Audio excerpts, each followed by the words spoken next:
예, 시작하겠습니다. 그러면 대한민국 국가 정상화이라는 지방정부 제9회 전국 전국 동시지방선거 더불어민주당 공약 발표를 시작하도록 하겠습니다. 오늘 순서는 먼저 한정희 의장님의 간단한 모두 말씀과 이어서 의장님의 발표, 그리고 우리 유동수 수석과 저의 추가적인 발표와 질의응답 순으로 진행하도록 하겠습니다. 그럼 먼저 한정희 정책위 의장님의 모두 말씀이 있겠습니다. 네, 반갑습니다.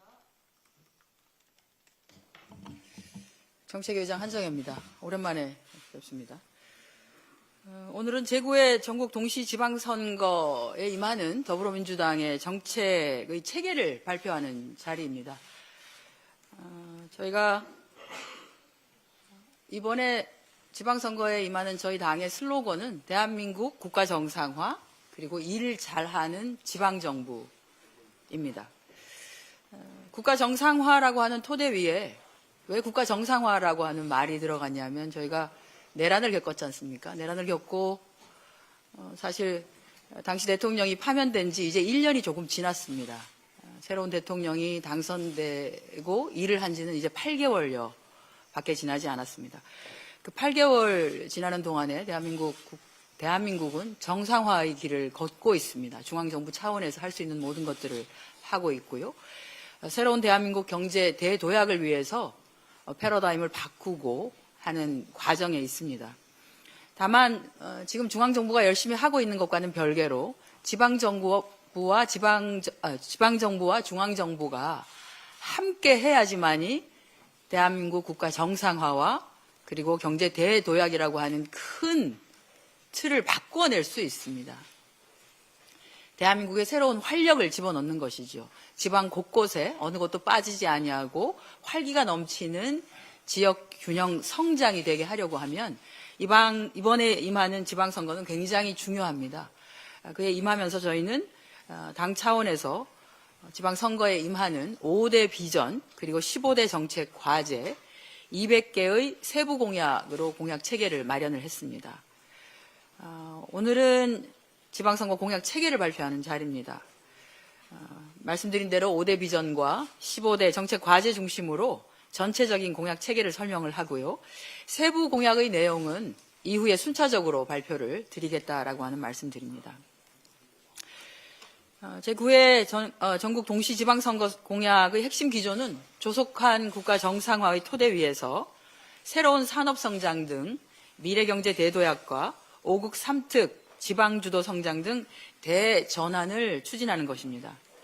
이를 위해서 더불어민주당은 지방주도 성장과 국가 균형 발전, 그리고 두 번째는 AI 등 신산업 성장과 경제 대도약, 세 번째는 기회의 보장을 통한 국민 성공, 네 번째는 민생 안정과 공정 사회, 그리고 다섯 번째 국가 정상화와 국민 주권 회복을 5대 비전으로 제시합니다.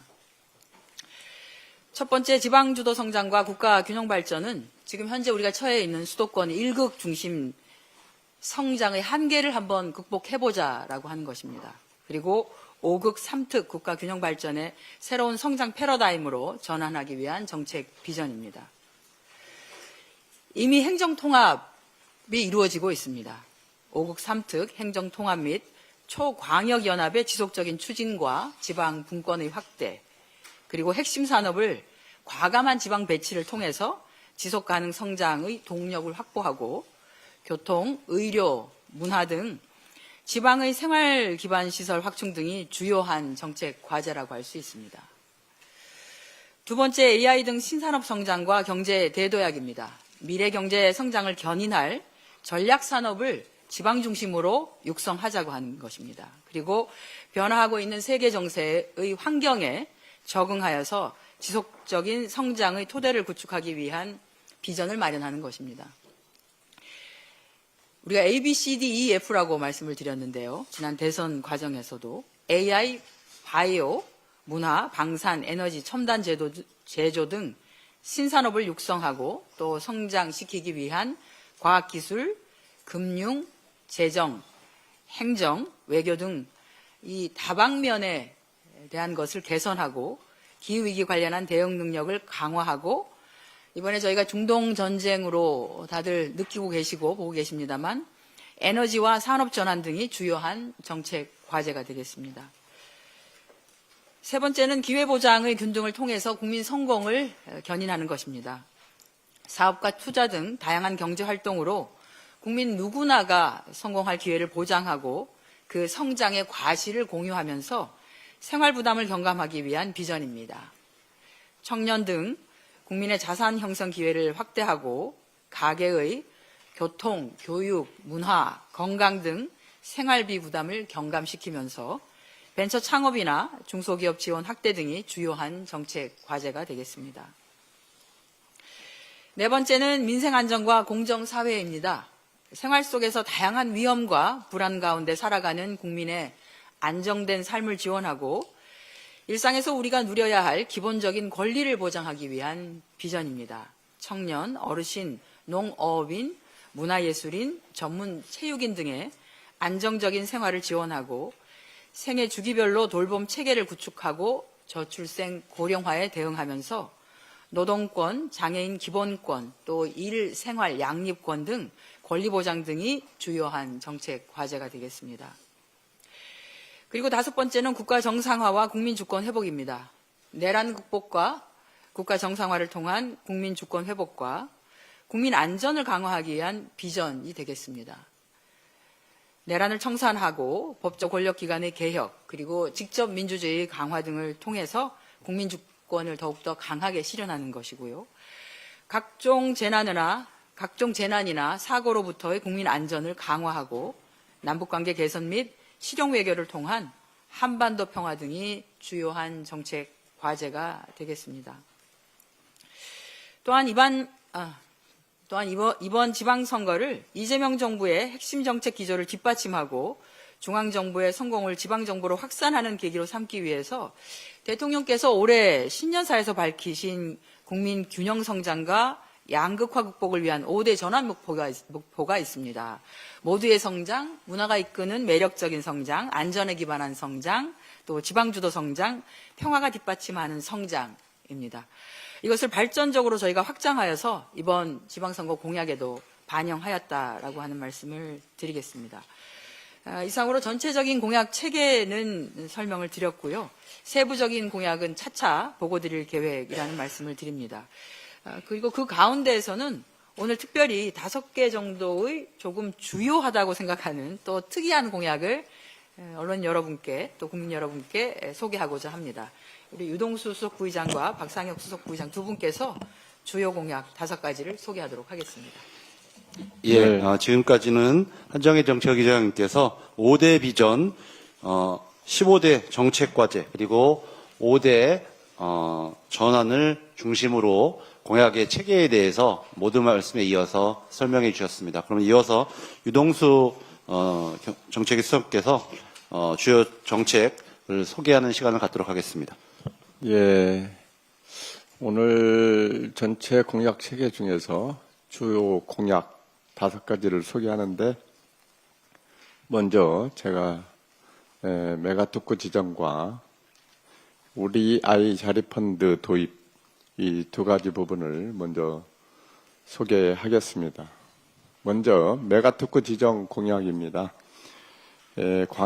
초광역 단위의 전략산업 중심의 메가특구를 지정하는 공약으로서 5급 3특 정책과 연계하여서 지역 성장 거점을 조성하기 위한 것입니다. 특히 메가특구 지정의 효과 극대화를 위한 혁신적 규제 특례와 지방정부 및 기업 등에게 제공되는 정책 지원, 그리고 신속한 특구 지정을 위한 제도 정비 방안 등이 공약에 담겨 있습니다.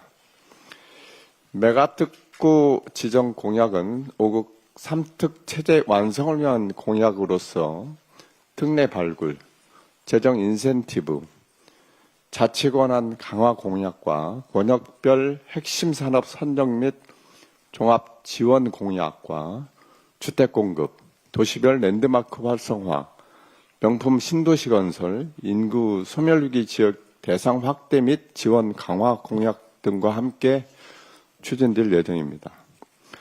두 번째, 우리 아이 자립 펀드는 정부가 자녀 출생부터 펀드에 가입시키고 일정 금액을 정기 입금, 부모의 매칭 입금도 허용하여서 성인이 될 때까지 적립해주는 제도입니다.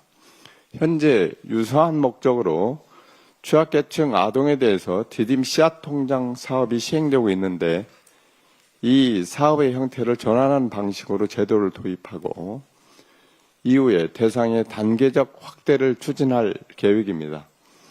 이 적립된 금액은 아동이 성인이 된 이후에 인출하도록 하고 교육이나 창업 등에 사용하도록 제한되어 있습니다. 이상입니다. 예, 5가지 공약 중에 3가지 공약을 추가적으로 말씀드리겠습니다.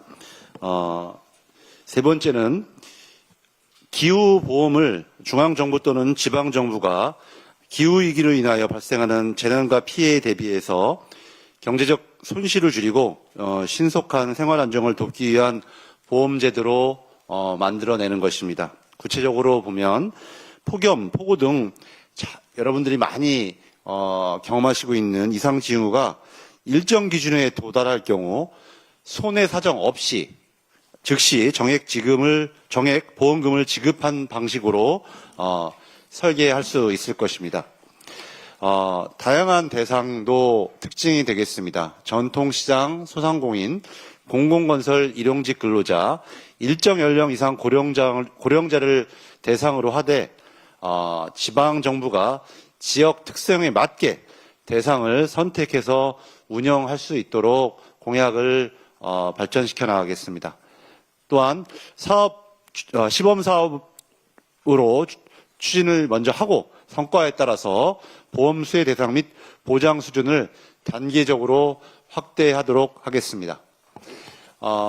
그리고 네 번째로 지금도 현행 일부 지역에서 잘 정착되어 가고 있는 햇빛 소득마을 정책입니다.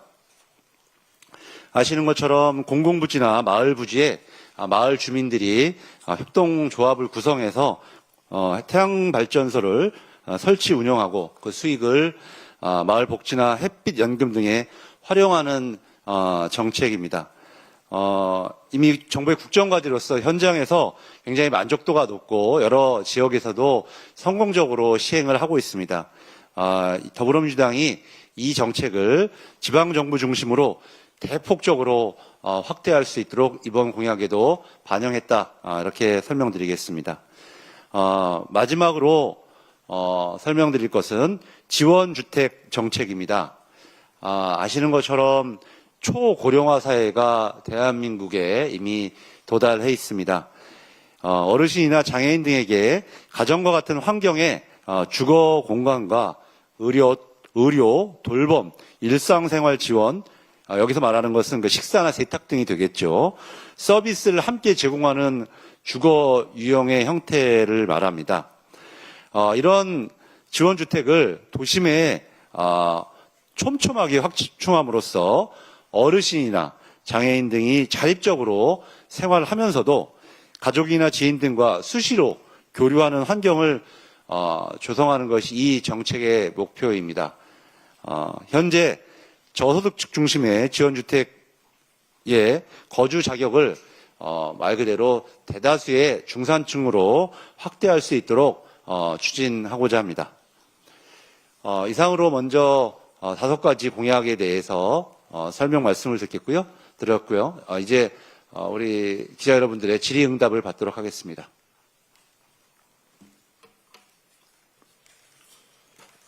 궁금하신 사항 있으면 질문 부탁드리겠습니다. 예, 우리. 예.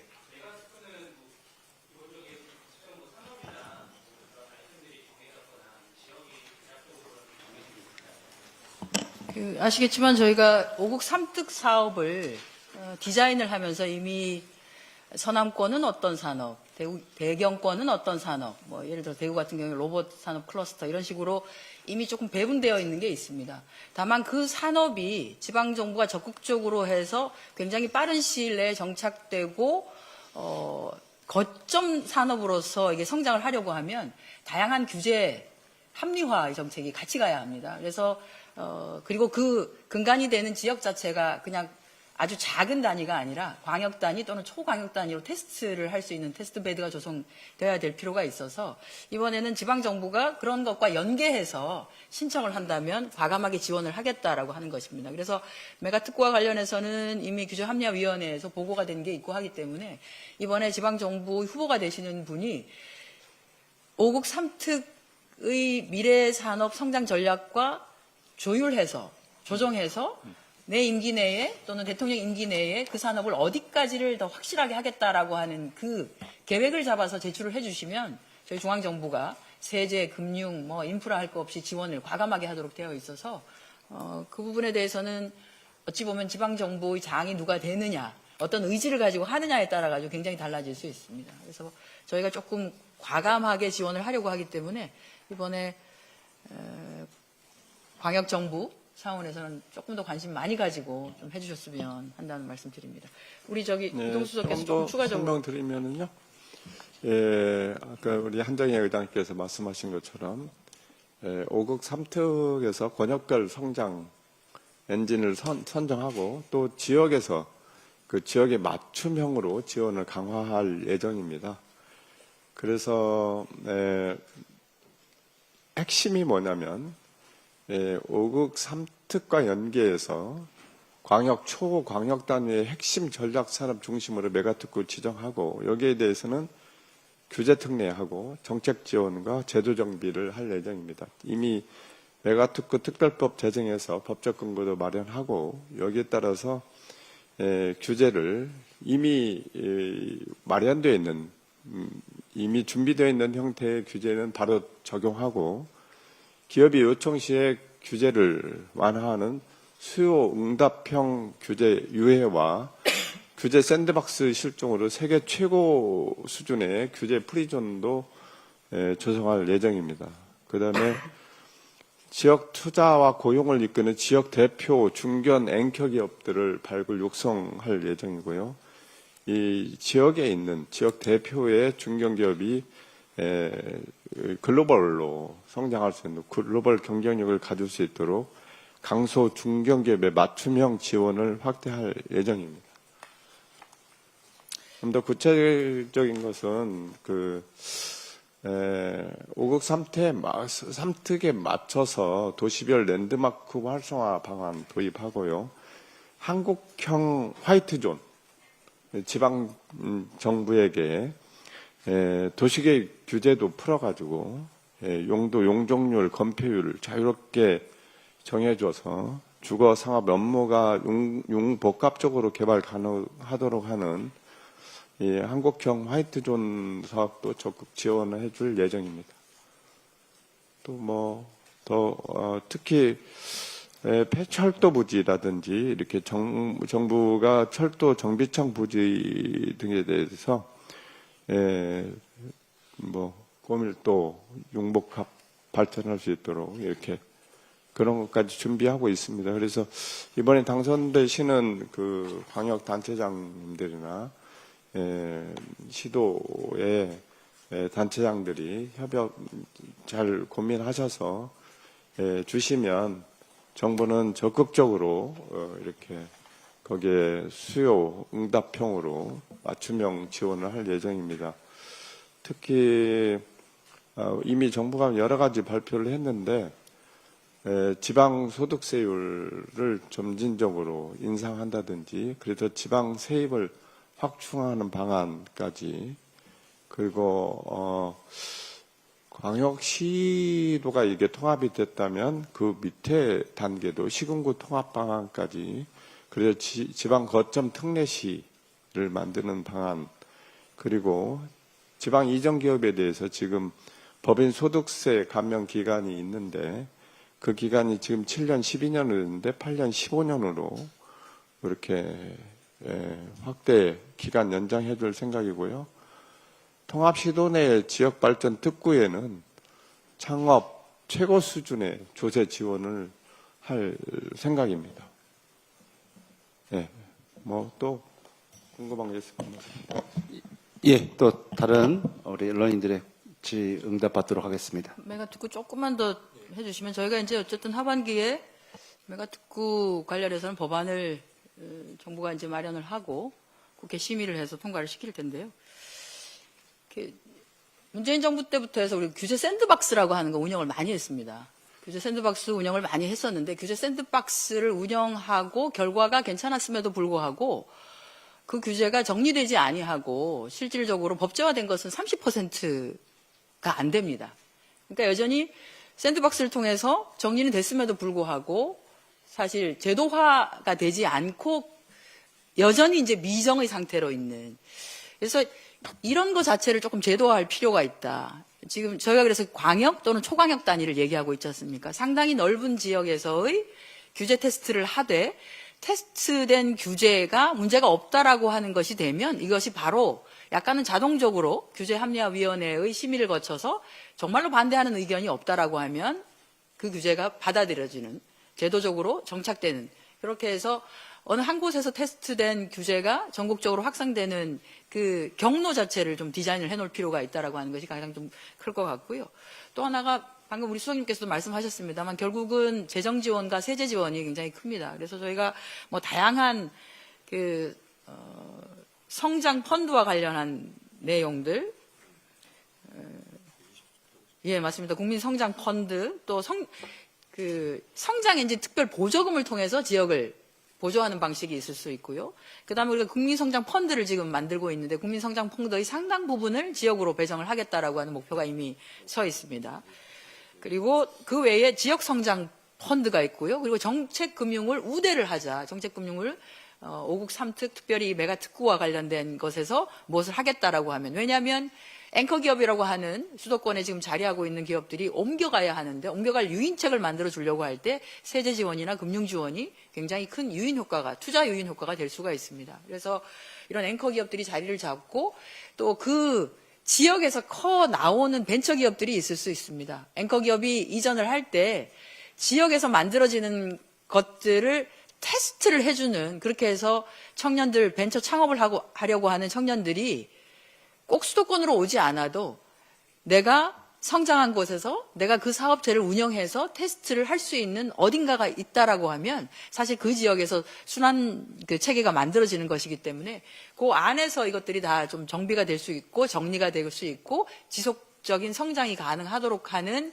그 시스템을 만들어 보자라고 하는 게 저희의 욕심이기도 하고 저희 공약이기도 합니다.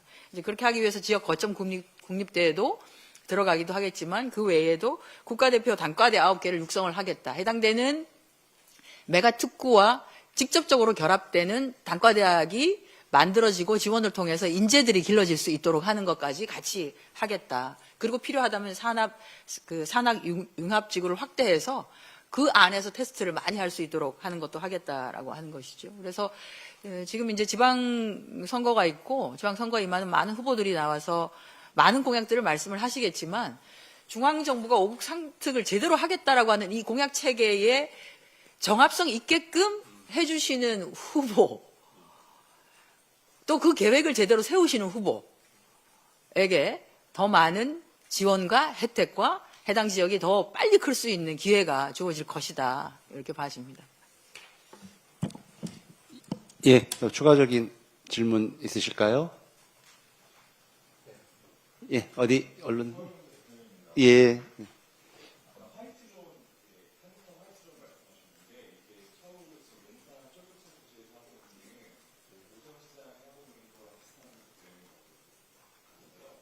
시장 공약이라기보다는요.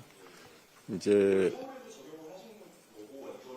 지방 거점에서 지방자치단체장들이나 광역단체장들이 지역의 산업을 육성하고 지역의 주요 기업들을 육성하는 거점 도시를 만들려고 할 때 거기에 대한 규제를 굉장히 프리하게 적용해서 거기를 집중적으로 키워주겠다 하는 그런 안들입니다. 예, 또 추가적인 질문 있으실까요? 예. 예.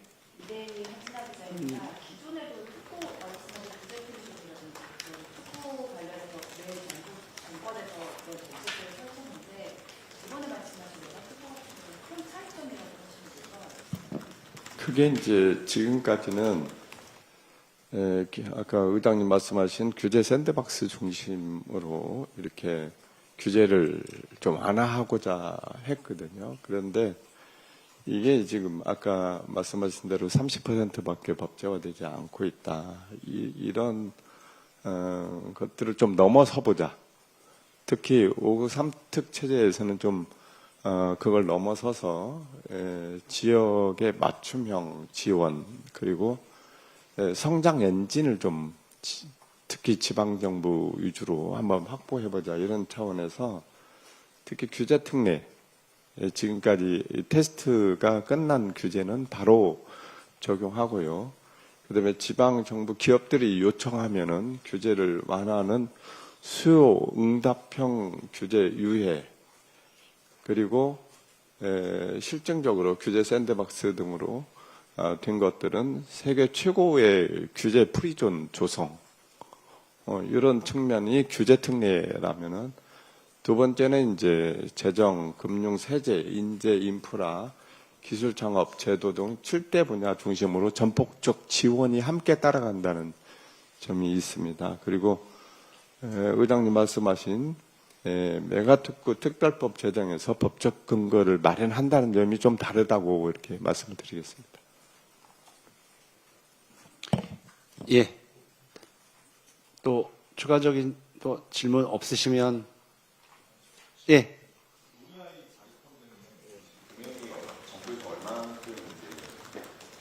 우리 아이 자립 펀드는요. 지금 5만 원을 부모가 부담하고 정부가 10만 원 지원하는 디딤 씨앗 통장 제도를 지금 현재 이제 부모가 50만 원까지는 지금 통장에 적립할 수 있게 돼 있거든요. 그런데 이걸 좀 더 지금은 이제 보호아동이라든지 한부모 가정이든지 장애아동이든지 이렇게 제한되어 있어서 이 부분을 좀 더 확대하고자 하는 제도입니다. 지금 현재 보면은 이제 아동복지 시설에 있는 보호 대상 아동이라든지 기초생활수급자, 차상위 계층, 한부모 가정 이 정도 이런 부분에 대해서 지금 디딤 씨앗 통장이 지금 지원되고 있거든요. 그런데 이 부분을 좀 더 확대를 해보자 대상을 이런 제도로 지금 이번 공약에 반영할 예정입니다.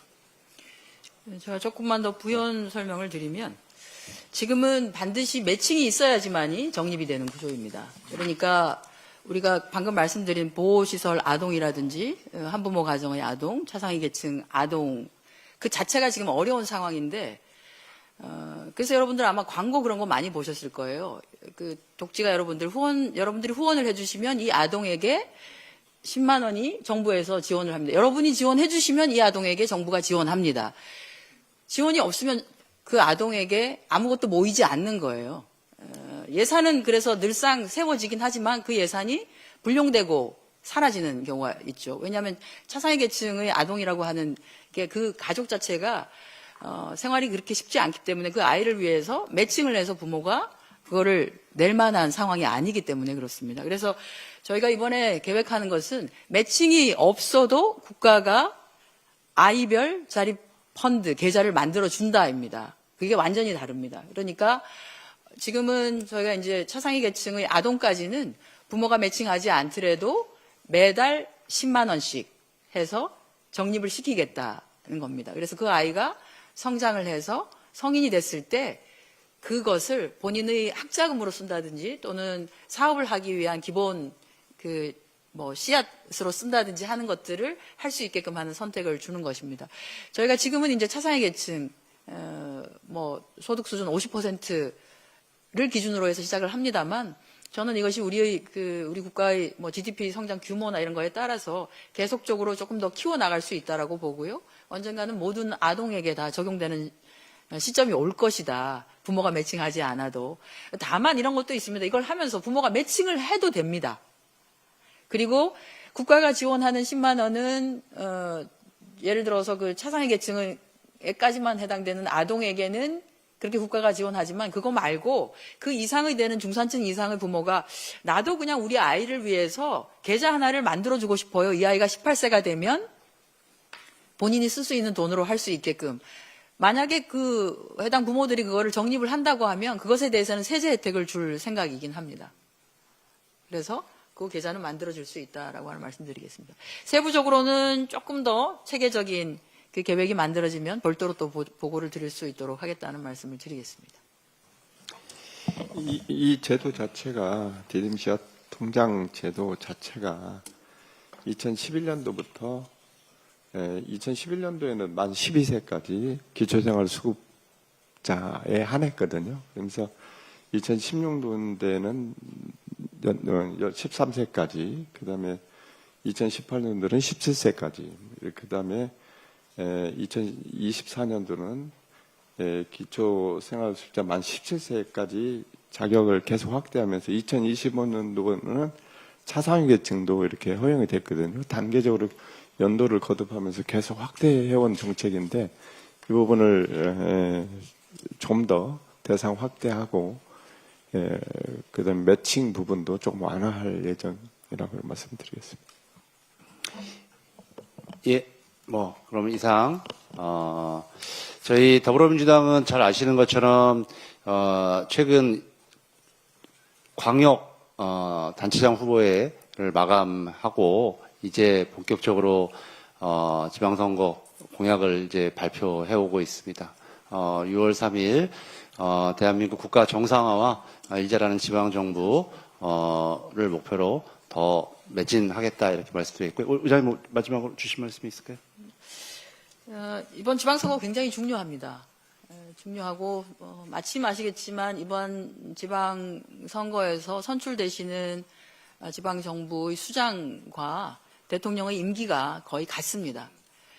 그래서 지금 저희 더불어민주당이나 또는 이재명 정부, 이재명 대통령께서는 그간에 이제 말로만 했었던 지역 균형 발전, 이게 말은 충분히 했다. 이제는 진짜 실행하고 실질적으로 성장의 동력을 지방에서 끌어내야 한다라고 하는 목표가 명확합니다. 그래서 이 목표에 명확하게 함께 하실 분들이 이번에 좀 당선이 되었으면 좋겠고요. 그래서 중앙정부와 지방정부가 한마음이 되어서 우리가 진짜 꿈꾸는 국토가 균형적으로 성장하고 모두 다 수도권으로 오지 않고 수도권의 과밀은 조금씩 해소하면서 태어나고 성장하고 부모님과 친구가 있는 곳에서 나의 일자리와 문화와 그리고 노후가 함께 보장되는 그런 지방으로 같이 성장했으면 좋겠습니다. 그 기반을 닦는 것이 저는 이번에 9회 지방선거에서 여러분들이 선출해낼 국민 여러분께서 선택하실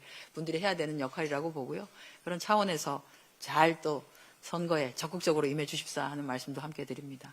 저희 추가적으로 오늘 그 기후보험에 대해서는 질문이 안 나왔는데요. 저희가 나중에 기후보험은 따로 상세하게 한번, 왜냐하면 이게 좀 재미난 공약인데 잘 설계해서 다시 한번 설명드릴 기회를 갖도록 하겠다는 말씀 드리겠습니다. 네, 오늘 함께해 주신 여러분들 감사합니다. 고맙습니다. 예, 마치도록 하겠습니다.